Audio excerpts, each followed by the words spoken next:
Hello everyone, LRon here with part 2 of my Destiny 2 free trial. Looking back at the previous video, yes, this robot. I was very fascinated with that robot's sweeping blood around. That amused me quite a bit. And I wasted more time than I probably should have enjoying that robot. Anyways, as I was saying about the previous video, I was getting into a topic and then got sidetracked with death and talking about death mechanics and never got back to the original topic there. So, back to the topic of ammo. There is white ammo, which goes to the, I believe they called it the kinetic weapon. That is going to be the weapon that never has an element attached to it. So it's kind of the boring weapon that, you're going to have more than enough ammo to use at all times for the most part.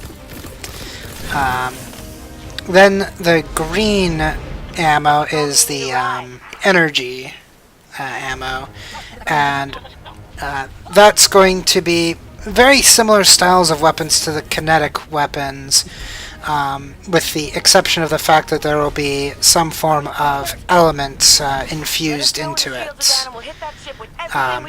So like this pistol that I have, it has fire laced into it, and so the idea with enemies that have shielding is you want to use the same element as the element of their shield because it does something to the harmonics of the shield. I guess think of a Star Trek approach. Basically, using the matching element is like basically going around the shields, or being able to break it from the inside or something. And that guy didn't seem to notice I was there.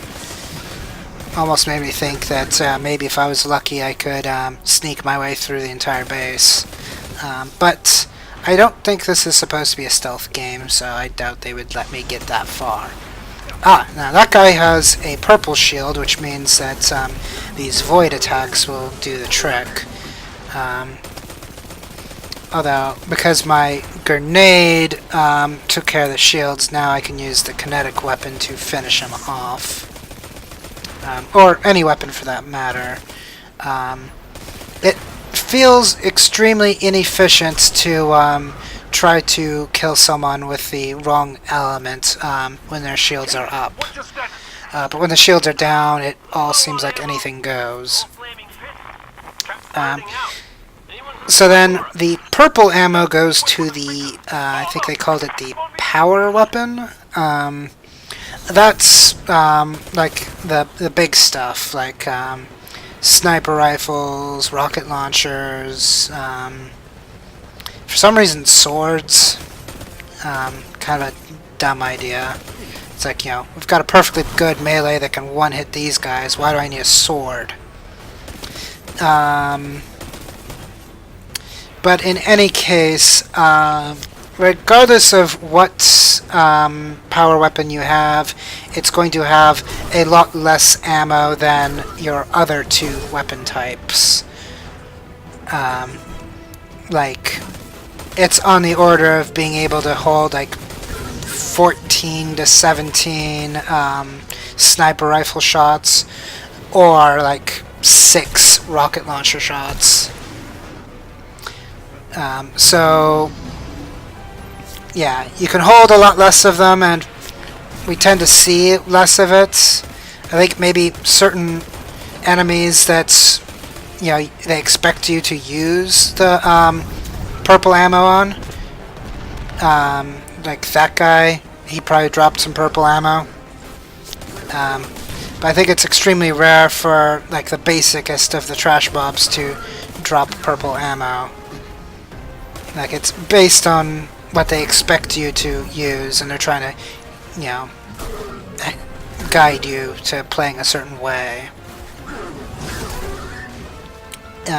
But in any case, those are the three the three weapon slots and their corresponding ammos, and roughly how that all works. And I guess it's also worth mentioning that those purple ammo weapons also will have an element attached to them.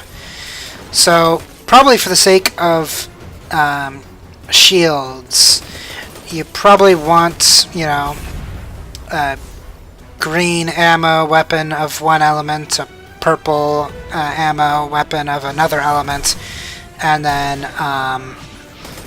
have your grenades and stuff be the third element. That should play nicely. You'll be able to deal with any shield you see at that point.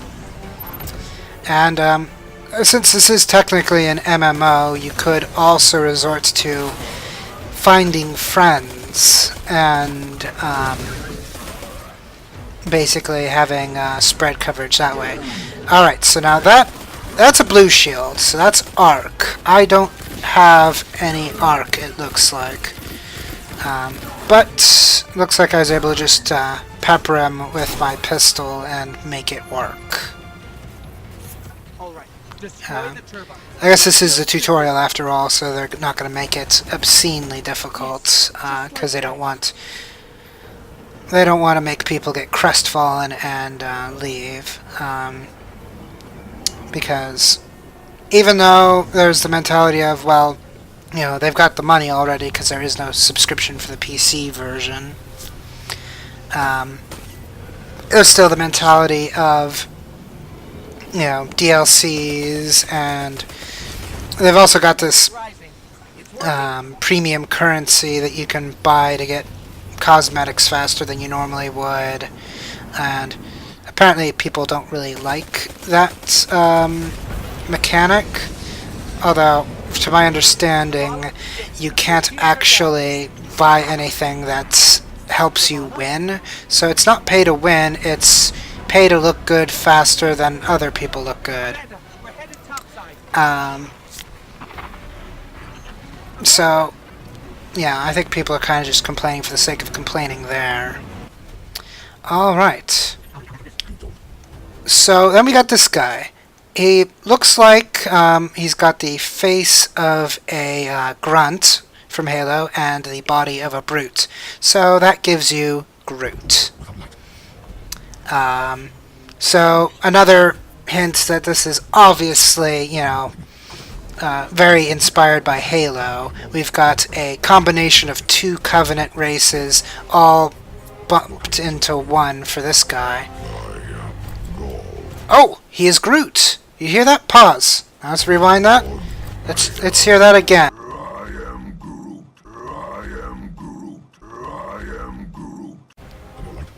You see? He is Groot.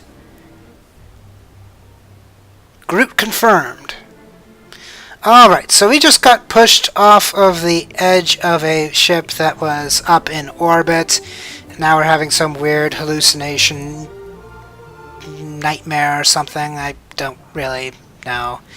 And yeah, now this is a very, very slow crawl. I have this at my 4x speed, just like cutscenes. So this is not a brisk limp. This is an obscenely slow crawl that I am sparing you from the brunt of the terribleness. And yeah, this certainly looks bad. Like, oh, we found our ghost and it gave me health back. Okay. So now we are going to flee, because it sounds like we've got no ammo and no resurrection rights. And so basically we gotta get as far away from the guys that can kill us as possible, because we have no means of killing them and they have infinite means of killing us now that death means something once more. That will be it for this video. I will see you next video. These Guardians.